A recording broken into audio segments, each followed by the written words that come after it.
पितृदोष है, ये आपको कैसे मालूम पड़ेगा?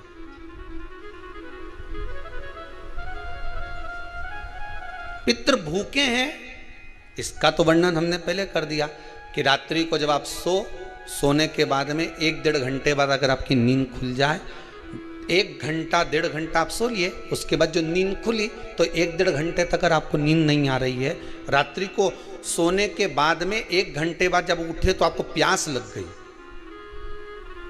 भूख लगने लगी, प्यास लगने लगी कि मेरे को पानी पीना पड़ेगा, घबराहट हो रही, पानी पीना पड़ेगा। 1-1.5 घंटे सोने के बाद अचानक नींद खुले और आपको प्यास लगे, समझ लेना आपके पितृ भूखे हैं और प्यास है।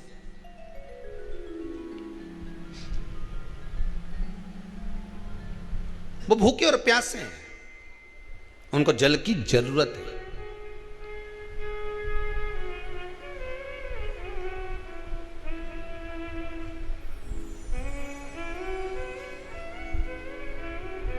किसी भी नदी में, सरोवर में, कुंड में, बावड़ी में, तालाब में, आप तीर्थ में जाकर जब स्नान करते हैं तो स्नान करने के बाद एक काम का नियम बना लो कि अपने हाथ की अंजलि में जल लेकर अपने पूर्वजों को देना।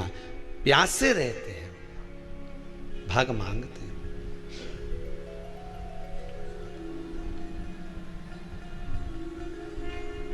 भाग प्राप्त करना।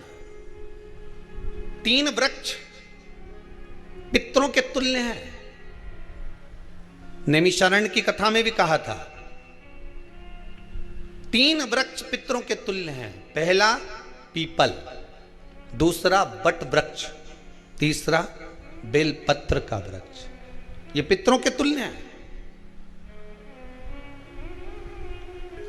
अगर आपको रात्रि में नींद नहीं आ रही है, ऐसा लगता है कि रात्रि को 1 घंटा 1.5 घंटा सोने के बाद कुछ गलत गलत विचार आने लगते हैं, नींद सुबह 3 बजे तक 4 बजे तक नहीं आती, 4 बजे के बाद फिर नींद आती है, तो एक प्रैक्टिकल जरूर कर देखना।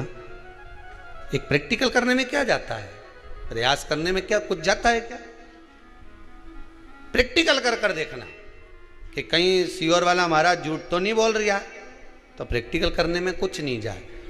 1 लोटा पानी लो, उसमें थोड़ा सा कच्चा दूध डाल लीजिए, श्राद्ध पक्ष चल रहा है, बेलपत्री का पेड़ या पीपल का पेड़ या बट का पेड़, इन पेड़ के नीचे ले जाकर उस दूध को दोपहर में सुबह 10 बजे से लेकर 12 बजे के बीच में ले जाकर चढ़ा दीजिए।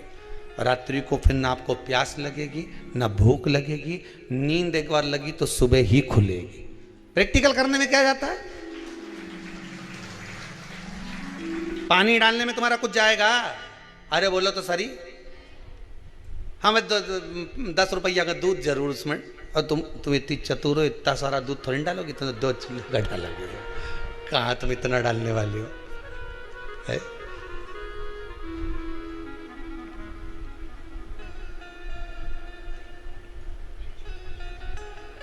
कहा बहुत चतुर लोग हो रहे संसार में हो।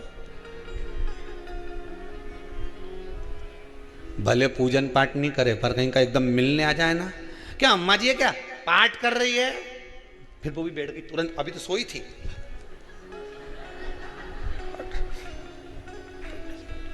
तुरंत क्या पंडित जी हैं क्या, उनसे थोड़ा सा काम है, अभी माला जप रहे हैं, मालूम पड़े पंडित जी तो आराम से सेव फल खा रहे थे। अब प्लेट सोफा के नीचे घुसे तुरंत।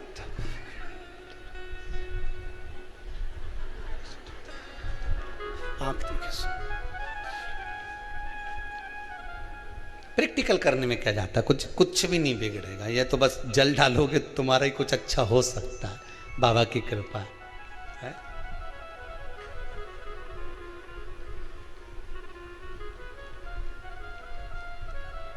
3 वृक्ष पितरों के तुल्य हैं। पहला जम के बोलिए पीपल, दूसरा बट वृक्ष, तीसरा बेलपत्री का वृक्ष। तीनों पीपल के वृक्ष में 52,000 ब्राह्मण एक साथ निवास करते हैं, इसलिए पितृतुल्य है। बट वृक्ष ब्रह्मा जी के मस्तक से बना, इसलिए पितृतुल्य है। और बेलपत्री का वृक्ष माता पार्वती जी के अश्रु से बना। जब आंसू गिरे थे माता जगत जननी जगदम्बा पार्वती के, उस समय पर पितृलोक में हलचल उत्पन्न हो गई थी। हमारी नातिन की आंख में आंसू कैसे आ गए? मैनावती की पुत्री है।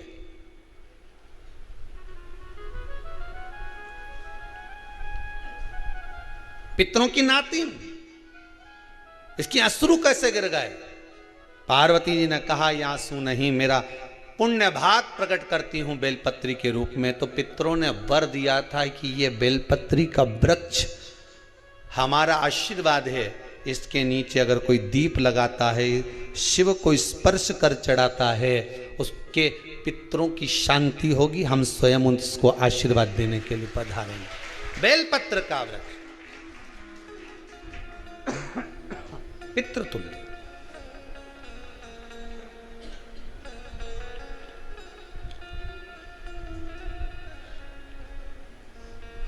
तो रात्रि को अगर भूख लग रही है, प्यास लग रही है, तो पितृदोष। दूसरा पितृदोष का लक्षण बताया, घर में कोई शुभ कार्य ना हो, वंश की वृद्धि ना हो। 1 रुपये कमाओ, 1.25 रुपये खर्च हो रहे हैं, पैसा 10 जगह से कमाई आ रही है पर घर में टिक नहीं पा रही है, आया गया, पितृदोष। जरा सी कटोरी पड़ी है, उसके पीछे विवाद चालू हो जाए, पानी ढुल गया उसके पीछे विवाद हो जाए, या छोटी छोटी बात में घर में क्लेश मचा हुआ है, पितृदोष है। समझ लो हमारे पूर्वज हमसे खुश नहीं, प्रसन्न नहीं। कोई कहता है गुरुजी श्राद्ध बड़े बेटे को करना चाहिए कि छोटे को करना चाहिए? शिव महापुराण की कथा कहती है, अगर जायदाद का पूरा हिस्सा बड़े ने लिया हो और तुमने अपनी माता का दूध ना पिया हो तो एक ही को कर लेने दो। अगर माता का दूध पिया है और अगर एक अंगूठी भी ली है, जरा सा एक कपड़ा भी अगर सास का लिया है, तो श्राद्ध तो तुझे करना ही पड़ेगा, करना ही पड़ेगा। तूने मेरा दूध पिया है तो बिल्कुल जम के तो बोलो। अगर तुमने उनका कुछ खाया है तो अब एक काम और हो सकता है, गुरुजी वो श्राद्ध अगर हम नहीं करें और बड़े भैया करें और हम उन्हीं के यहाँ चले जाएं तो चले जा, मना कौन कर रहा है?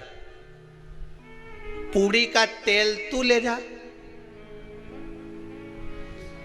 खीर का दूध 2 थैली तू खरीद के ले जा। जितना वहां वो सेवा करे उतनी सेवा तुम करो। गलत है क्या? जायदाद का भी तो हिस्सा किया था। सुई की नोक के बराबर नहीं धुआं ने, ईंट इधर खसकी है तो हमारी इधर खसका दीजिए। हमारी बसियत में इतना लिखा है तो फिर बसियत में ये भी लिख के जाना चाहिए था। मैं तो क्यों सबके, तुम डरो मत ही रहे एक भी। जब छोरा छोरी के जब सब सामान, प्रॉपर्टी दो ना, जमीन दो ना, जायदाद दो ना, सारा सामान छोरा छोरी के दो, तो उनके लिख के भी जाओ कि हमारी श्राद्ध कर दे अच्छे से, नहीं तो भूतड़ी बन के सताऊंगी। देखिए श्राद्ध करो। कितना दिया तुमको? बोलो ईमानदारी से बोलना, कितना दिया? ढेरों। और एक बात बहुत अच्छे से कहूंगा, आप लोगों के जीवन में उतरे। अगर मायके में भाई, मायके में भाभी, मायके के लोग अगर आपके माँ बाप का श्राद्ध नहीं करते हैं तो बेटी भी अपने माता पिता का श्राद्ध कर सकती है। उसने भी दूध पिया है अपने माता पिता का, पर वो श्राद्ध का भोजन कौन कराएगा? बेटी का पुत्र हो, बेटी की पुत्री हो, वो कराए। और नाम वो नाना नानी का ले ले करे। अगर वो नहीं कर रहे हैं, वो नहीं संभालते, वो नहीं जानते, तो आप करो तो करे। 2 भाग होते हैं। जब एक रोटी गाय के मुख में दी जाती है, गाय के मुख में जब हम रोटी देते हैं, एक रोटी जब देते हैं, या तो गाय के मुख में 16 श्राद्ध में जब रोटी देते हैं तो रोटी को बीच में से तोड़कर, रोटी का जो भाग होता है उसको, मतलब ऊपर से फुलका का परत नहीं निकालना है, रोटी जो सीधी सीधी है ना, जैसे ये रोटी है तो इसको बीच में से तोड़ लिया, 2 भाग विभाजित कर लिया, नीचे वाले भाग में भी थोड़ा सा गुड़ शक्कर रख लिया, ऊपर वाले भाग में भी गुड़ शक्कर रख लिया, एक के ऊपर एक रोटी को रख लिया, वो गाय को दी। तो अपन श्राद्ध पक्ष में 2 पूड़ी का प्रमाण है कि गाय को 2 रोटी दी जाती है, कुत्ता को 2 रोटी दी जाती है। 2 पूड़ी रख के देते कि नहीं देते? आप लोग तो देते होगे, 2 पूड़ी के ऊपर पूड़ी रखकर, थोड़ा सा मीठा रखकर, नमकीन रखकर, कुत्ते को भी देते, 2 पूड़ी तोड़कर कागा को भी देते। 2 पूड़ी का प्रमाण कहाँ से आया?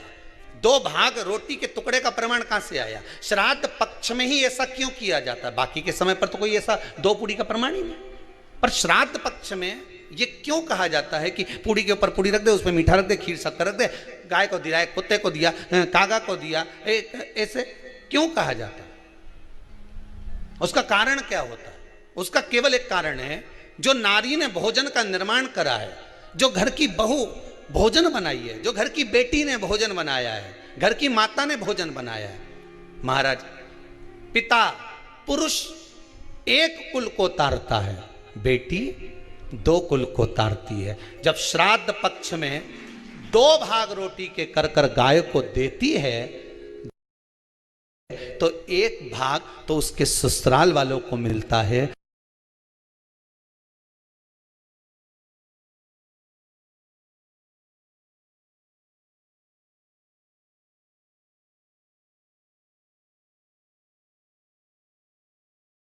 मायके को भी मिले, ससुराल को भी।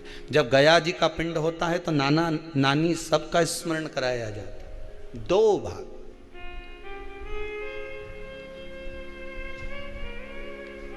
पुण्यता प्राप्त। अब लोगों को मालूम तो है नहीं कि 2 पूड़ी क्यों रखते हैं, उसका कारण वर्णित है शास्त्रों। दोनों पक्ष तारने के लिए, दोनों पक्ष का स्मरण कराने के लिए। महाराज, बिंदु प्रेत योनि में पड़ा, चंचुला देवी उनके मोक्ष का प्रयोजन कर रही है, प्रयास कर रही। क्या करा जाए कि इनको मोक्ष मिल जाए? कहा शिव महापुराण की कथा।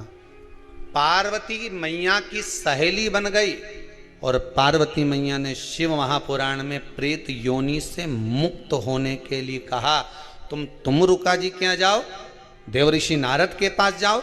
नारद जी ने तुमरुका जी के पास भेज दिया। क्यों? नारद जी जानते हैं मैं कथा नहीं कर सकता, मैं कथा सुन सकता हूं पर कह नहीं सकता। कहने के लिए मुझे बैठना पड़ेगा, सुनने के लिए हो सकता है कि मैं चले जाऊं, वापिस आकर बैठ जाऊं।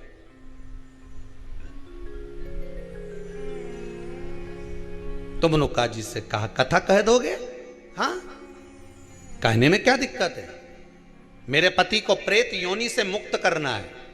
तुमरुका जी बोलते हैं केवल तुम्हारा पति प्रेत योनि से मुक्त नहीं होगा। तुमरुका जी ने शिव महापुराण में कहा, सुनो चंचुला देवी, केवल एक व्यक्ति शिव पुराण से नहीं तरता, इस बिंदुक जैसे ना जाने कितने प्रेत इस वायुमंडल में घूम रहे होंगे, ना जाने कितने पितर, ना जाने कितने आहूत, ना जाने कितने वासुक इस वायुमंडल में घूम रहे होंगे।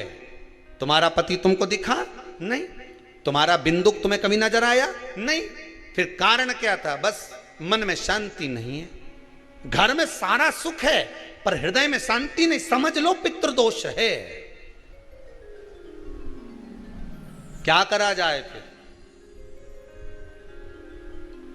क्या करोगे? महाराज, हृदय शांति, हृदय शांति। केवल एक अकेला बिंदुक शिव महापुराण की कथा सुनकर नहीं तरेगा। तुमरुका जी कहते हैं जिस समय पर मैं शिव महापुराण की कथा कहूंगा, सुनो चंचुला देवी, इस संसार के इस भूमंडल पर मृत्यु लोक में जितने भी जीव इस संसार सागर में भटक रहे होंगे, शिव महापुराण की कथा सुनकर वो भी तर जाएंगे। ये अकेली बिंदुक को तारने वाली नहीं है, इस मृत्यु लोक में जो विराजमान। आज भी नियम है महाराज, श्राद्ध का भोजन टेबल पर नहीं कराया जाता, श्राद्ध का भोजन ब्राह्मण को कुर्सी पर बिठाकर नहीं कराया जाता, श्राद्ध का भोजन किसी जाता। श्राद्ध का भोजन आज भी प्रमाण है कि ब्राह्मण के लिए भूमि पर आसन लगना चाहिए और जमीन पर बैठकर कराना चाहिए। तब क्यों?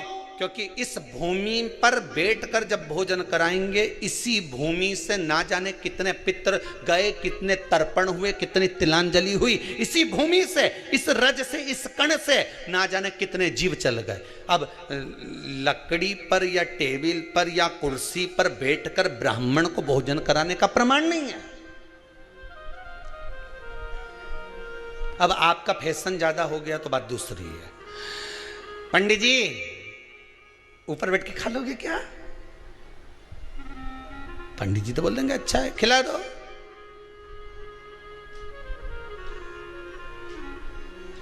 ऊपर बैठ के क्यों? वो झुकने में थोड़ी सी कमर लचक जाए, क्योंकि खीर परसेगी तो झुकना पड़ेगा। अब ब्राह्मण अगर भोजन करने आसन पर बैठेगा, तुम अगर थोड़ा झुककर परसोगी, ब्राह्मण के सम्मुख में आप थोड़ा सा भोजन कराते समय झुकोगी। जरा विचार करिए, यशोदा मैया के घर में संतान नहीं थी। यशोदा जी श्रावण के महीने में श्रावणी करने आए हुए ब्राह्मण को मात्र खीर परोसने के लिए गई थी। 52 साल की उम्र थी, संतान का सुख नहीं दिख रहा था, खीर परोसने के लिए गई। उतनी देर में ब्राह्मणों ने देखा इनके घर में संतान नहीं है, पुत्र भव कह दिया। और यशोदा जी के पति श्री नंदराय जी कह रहे हैं कि बाबा मैं 60 का या 55 की, बाल हो गए धोले और तुम कह रहे हो पुत्र होगा। कहां से होगा? ब्राह्मण कहते हैं ब्राह्मण जब भोजन करता है, भोजन करते समय जब वर देता है, वो वर गलत नहीं हो सकता, कहीं से भी आएगा, पर छोरा तो आएगा। और आया, कहीं से भी आया, पर पुत्र आया, क्योंकि आशीर्वाद दिया था। श्राद्ध पक्ष का भोजन टेबल पर नहीं, कुर्सी पर नहीं, श्राद्ध पक्ष का भोजन ब्राह्मण को आसन लगाकर जमीन पर कराना चाहिए, भूमि पर।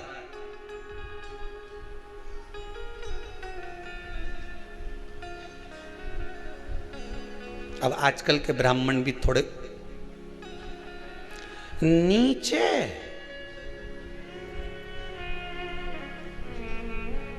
अगर हम टेबल पे ही जिम लें तो जिम लो। अब क्या बोले भी तो क्या बोले, तुम ही बताओ।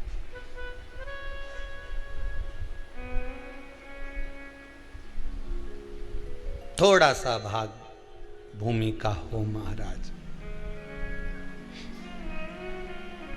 तर्पण तिलांजलि सब भूमि पर। हम तो जो जजमान हवन करने के लिए भी जो जजमान लोग नाम लिखाए हैं पितरों के लिए, तो हम उनको भी कहते हैं कि कुर्सी पर बैठकर आहुति छोड़ने से अच्छा है आप बैठो मनानी पर, पहले सबसे पहले भूमि पर 10 मिनट बैठो, पर बैठकर आहुति छोड़ो। उसके